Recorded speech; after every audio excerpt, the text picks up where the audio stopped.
All right, what's going on, everybody? Hope you guys are enjoying your day. Ravens flock, man, that was a rough loss last night. What a tough way for us to start off the season. On the road in Las Vegas against the Raiders, we went out there and we collapsed down the stretch. We were up 14-0, and all of a sudden things just looked bad. Lamar Jackson couldn't get any protection throughout the entire game. His offensive line was horrible. Alejandro Villanueva looked like a complete joke. He couldn't pass protect. He couldn't block in the run game. He couldn't do anything right. It was an embarrassment. Lamar himself fumbled the ball twice in crucial moments, which was very painful to see. And then the Ravens defense, they showed up for 3 quarters, but that 4th quarter they gave up 17 unanswered points. And in the overtime, they couldn't do anything right. And we ended up losing in a painful fashion with Derek Carr throwing a touchdown to seal the victory. That was tough to see. What a rough way for us to start off the season. Obviously, the media decided to focus on Lamar today because that's what they do. They're going to put the blame on him and say he's got to improve as a passer. Same old story. Meanwhile, they're going to ignore everything else that happened in the game, which is what they always do. The media only cares about one person and one person on the Ravens only, Lamar. They don't care about anyone else, and that's just how it is. But yeah, media is going to focus on that. But us Ravens fans know that there was multiple issues in that game. And one thing I want to talk about that I don't see anyone really talking about was the coaching.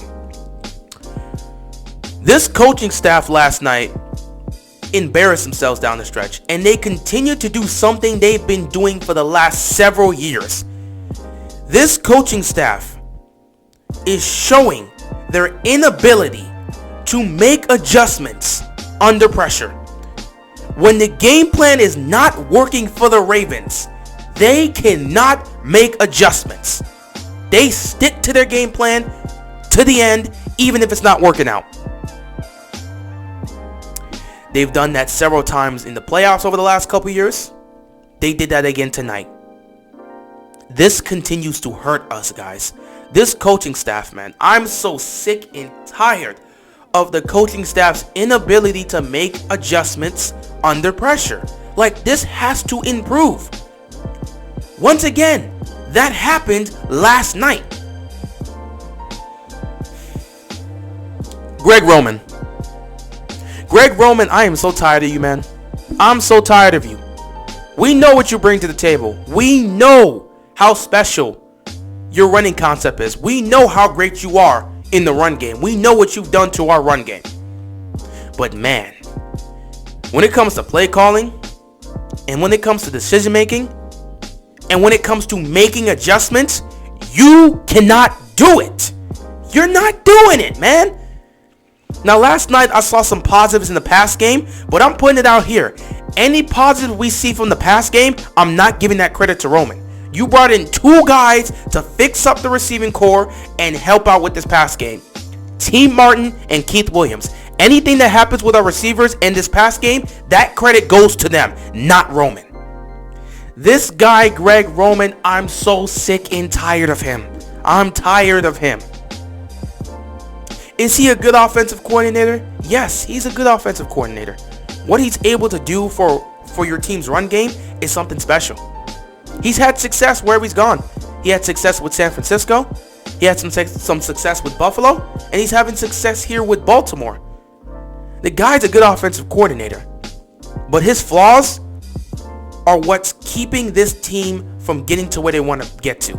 That's why he didn't last long in San Francisco. That's why he didn't last long in Buffalo. It's time, man. I doubt they're going to get rid of him at any point throughout this season. They're probably going to keep him to the end of the season, but this guy's got to go, man. His inability to make adjustments with the game on the line, but most importantly, making adjustments when he's seeing how the situation is and pressure is there. The fact that he can't make those adjustments is what's harming us. Ladies and gentlemen, do you guys know this? Did you guys know that last night, Lamar Jackson was pressured on over 50% of his dropbacks? Can you believe that? This man was pressured on over 50% of his dropbacks. Lamar spent pretty much the entire game playing from the shotgun. Early on in the first quarter, he was under center, and we were being effective in some cases. But for most of this game, he was in the shotgun. He did not have time to take a 3-step drop back without pressure coming from the right because Villanueva couldn't block. Ronnie Stanley also struggled, but guess what? Stanley's an all-pro tackle. He's coming off an injury. He's gonna be better. So I'm not worried about him. Villanueva? Yeah. And to make matters worse, Tyree Phillips, he suffered a knee injury. And the Ravens put him on IR today. So he's gonna miss some time. We don't know how bad the knee injury is. We don't have depth on our offensive line. So losing Phillips in the middle of the game, seeing Lamar Jackson constantly under duress, constantly dealing with pressure, having to scramble and create something, getting hit left and right because he's not getting protected. Why couldn't Roman make some adjustments? I want to know. You kept him in the shotgun the entire game. I was screaming this throughout the live stream. You cannot continue to keep Lamar in the shotgun because he's not getting time. You're keeping him in the shotgun. You're giving him empty sets, and the ball's getting snapped. He's trying to look downfield, and boom, from his left or boom from his right, there's the pressure in his face. He gets hit. The ball gets hit. He gets sacked. Next thing you know, fumble. You can't have this. Where were the adjustments? I said this on the live stream. You cannot keep him in the shotgun the entire game because he's getting smacked right now. Make the adjustment. What's so difficult about putting Lamar under center? If he's getting berated like this in the shotgun, put Lamar under center and try something different. I talked about this in my recap. Baltimore needs to take a page out of what Cleveland's doing because right now Cleveland is playing smarter football than the Ravens offensively. Because look what they're doing with Baker. They're putting Baker under center. They're rolling him out, which is giving him time to look downfield and find the man. He's getting the protection. He's getting time by doing this. Why can't we do that with Lamar?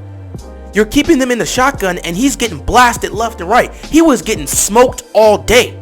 With that not working out, why not put him under center, roll him to either his right or to his left, roll him to his right, roll him to his left, wherever you want to roll him. But put him under center, roll him out, give him that extra time because the offensive line is not holding, and let him look downfield and try to hit these targets. One thing that's not being said was the receivers were actually getting open. And Lamar, when he had time to throw, he was hitting them. Sammy Watkins was getting open. And when Lamar had a chance, he was finding him. We all saw. He found him for that deep bomb.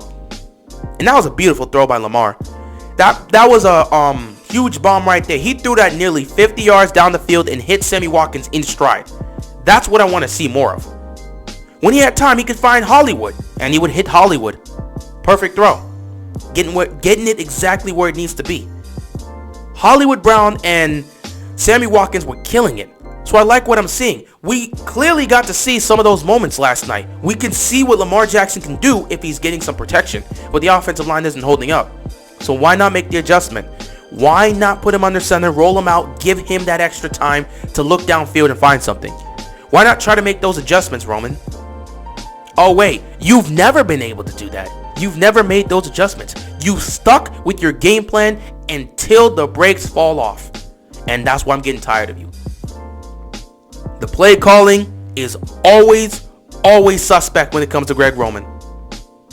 But what's worse is his inability to make adjustments. This guy needs to go. This guy seriously needs to go. If he continues to do what he did last night, if we continue to keep Lamar in the shotgun and he's not getting protected, he's going to get killed this season. The fact that Roman can't make that adjustment, that's hurting his team. And I don't think he's going to change. He keeps saying that every year we're going to evolve this past game. We're going to do better in this, that. We're going to execute like this. But then we come back and it's the same old story. I'm tired of Greg Roman. He's got to go. He's done a lot of great things. He's a great offensive coordinator. But man, he's not evolving. He's not improving. But most importantly, he's not making adjustments. And I want an offensive coordinator that can make adjustments when the game plan is not working. I need that. and we're not getting it from Roman. He's got to go, man. He's got to go. But Roman wasn't the only one who wasn't making adjustments. I didn't see any adjustments from Wink Martindale. Now, Wink Martindale has actually made adjustments in the past. It's not like he always sticks with what he does. Though I will say this, though. The man loves to blitz. And no matter what, he's not taking that away. Sometimes it harms us. Like in the Kansas City game, it harmed us. And it might harm us again next week because we got to deal with them in Kansas City. Last year, he continued to try and blitz to get to Mahomes. We couldn't get any pressure. He kept blitzing, and Mahomes kept killing our secondary. Wink Martindale's probably going to look to blitz Mahomes again. So we might get, some of the same thing that happened last year to happen again on Sunday night. I have no idea how that game is going to go. But yeah, Wink Martindale has made adjustments in the past. But tonight, he didn't do that. Not tonight. Last night, he didn't do that.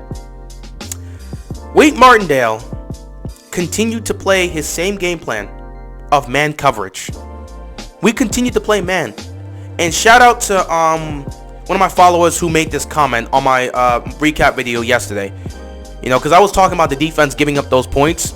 And they said, I understand that the defense gave up those points. They got to be better in those situations. But you cannot hold them accountable too much because they were gassed. The offense wasn't doing anything. They were getting stalled, so the defense was on the field for a good chunk of time.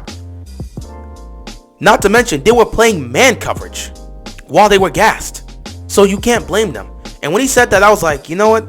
You make a great point. You make a great point. Because while I do look at this defense as a great defense and I expect them to be able to execute, there are times where the defense is going to get gassed. And when that happens, it's up to your coordinator to make adjustments.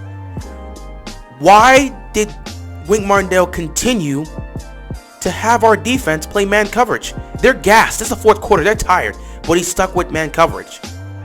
Darren Waller was killing us last night. But we continued to stick with man coverage. Why? I don't understand. What's worse is for some reason he continued to throw out these cover zero blitzes, which just didn't work. It rarely works out when you throw a cover zero blitz. It rarely works out. You got to get there very quick or it's just going to be a mess. It rarely works out. In fact, he threw that same cover zero blitz on the final play of the game, which left a dude wide open for a touchdown. Humphrey was not going to get there. There was no safety over the top. Why? Why did Wink Martindale choose to play this way? Why didn't he make adjustments?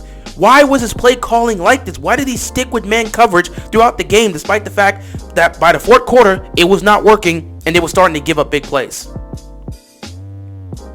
I don't understand. I don't understand why this coaching staff can't make adjustments when the pressure's on. They're not making adjustments in key moments of the game. It's just, I don't understand it. We get in situations like this and then we're just not prepared. This has happened over and over and over again in the playoffs. Great job. I don't know what to do, man. I don't know. I don't know what to do with this team. I don't know what to do with this coaching staff. It's unbelievable how they continue to fail at making adjustments. More so, they're not even trying to make those adjustments. Where do we go from here, guys? Our coaching staff continues to do this. Something's got to change, man. They got to step up. And I got to look at Coach Harbaugh, man. You can't have your guys out here failing to make adjustments. It can't always be stick to the game plan. When the game plan's not working, make some adjustments. When your quarterback is getting pressured on over half his dropbacks, you've got to make that adjustment. This coaching staff needs to get it together. They need to figure things out. Greg Roman, I feel he needs to go. But he's probably going to be here for this entire season. So they got to figure something out, man. Next week against Kansas City, it's going to be 10 times worse. They better figure something out quick, or this season can go bad fast. With that being said, that is all I got, and I'm out of here, man. Peace.